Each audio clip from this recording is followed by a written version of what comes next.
Step into Value Zone. Value Zone. Hypermart. Patancheru. పాలిటిక్స్లో ఉంటే చుట్టూ ఉన్న పార్టీల్లో ఏదో ఒక పార్టీలని తిడుతూ రాజకీయ అవతల పార్టీని తిడుతూ ఉండాలి. నేను ప్రజల గురించి ప్రజల సమస్యల గురించే మాట్లాడాను మొదటి నుంచి. నేను బీజేపీలో జాయిన్ అయిన మాట వాస్తవం.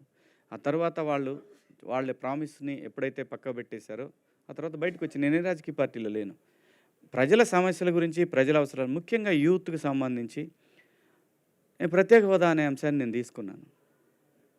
దానికి లీడర్షిప్ చాలా అవసరం. లీడర్స్ కరెక్ట్గా ఉంటే నిజంగా సింపుల్గా చెప్పాలంటే ఈ రోజున మనకి రావాల్సినటువంటి ఏదైతే ఇన్ఫ్రాస్ట్రక్చర్ ఉందో అది మొత్తం ఆ సొమ్మంతా ఈ తరానికి చెందాల్సినటువంటి ఇన్ఫ్రాస్ట్రక్చర్ ఏదైతే ఉందో అది ఎనీథింగ్ ఇన్ఫ్రాస్ట్రక్చర్ అంటే వాటర్ కావచ్చు, అంటే క్లీన్ వాటర్ కావచ్చు, హెల్త్ కేర్ కావచ్చు, లేదు రోడ్స్ కావచ్చు, మనకు రావాల్సిన క్లీన్ పవర్ కావచ్చు, ఎవ్రీథింగ్ ప్రజలకు సంబంధించిన ఏదైతే ఇన్ఫ్రాస్ట్రక్చర్ ఆస్తి మొత్తం కూడా రాజకీయ నాయకుల జేబుల్లోకి వెళ్తూ ఉంది.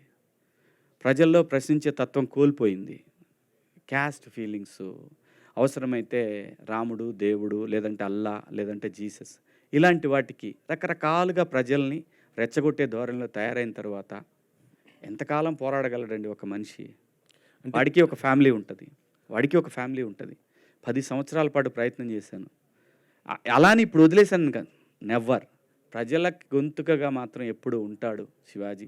కానీ నా ప్రొఫెషన్ మాత్రం నన్ను నటుడిగా నిలబెట్టి నా గొంతుక 10 మందికి తెలియటానికి కారణమైన సినిమా మాత్రం ఇక నుంచి చేయాలని ఫిక్స్ అయ్యాను.